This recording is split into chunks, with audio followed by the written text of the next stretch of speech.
সেই স্বরাষ্ট্রমন্ত্রী পার্লামেন্টে বলেছেন যে আমরা অভিনয় করছি। ওনারা বলছেন নির্বাচন হওয়ার জন্য আমরা এটা দিয়েছি, মানার জন্য দেয় না। জামাত ইসলামীকে হারানোর জন্য ইলেকশন ইঞ্জিনিয়ারিং করে জামাতকে পরাজিত করা হয়েছে। স্বরাষ্ট্রমন্ত্রী ঐক্যমত কমিশনের মিটিংয়ে এই প্রস্তাব দিয়েছিলেন গণভোট এবং জাতীয় নির্বাচন একসাথে হবে। সেই স্বরাষ্ট্রমন্ত্রী পার্লামেন্টে বলেছেন যে আমরা অভিনয় করছি। আমি ধিক্কার জানাই। ওনারা বলছেন নির্বাচন হওয়ার জন্য আমরা এটা দিয়েছি, মানার জন্য দেয় না।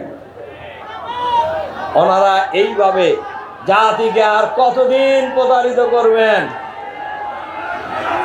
ওনারা জাতিকে প্রতারণা করে, ওনাদের ভাষায় যদি বলি তাহলে ওনারা নিজের মন থেকে গণভোটের প্রস্তাব তারা দেয় নাই।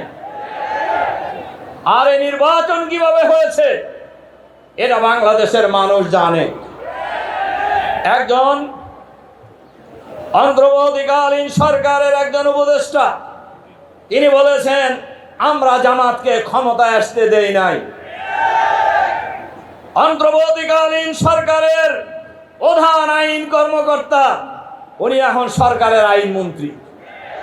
অন্তর্বর্তীকালীন সরকারের একজন প্রভাবশালী উপদেষ্টা এখন সরকারের পররাষ্ট্রমন্ত্রী। তাহলে বোঝা যায় এই চক্রই জামাত ইসলামীকে হারানোর জন্য ইলেকশন ইঞ্জিনিয়ারিং করে জামাতকে পরাজিত করা হয়েছে।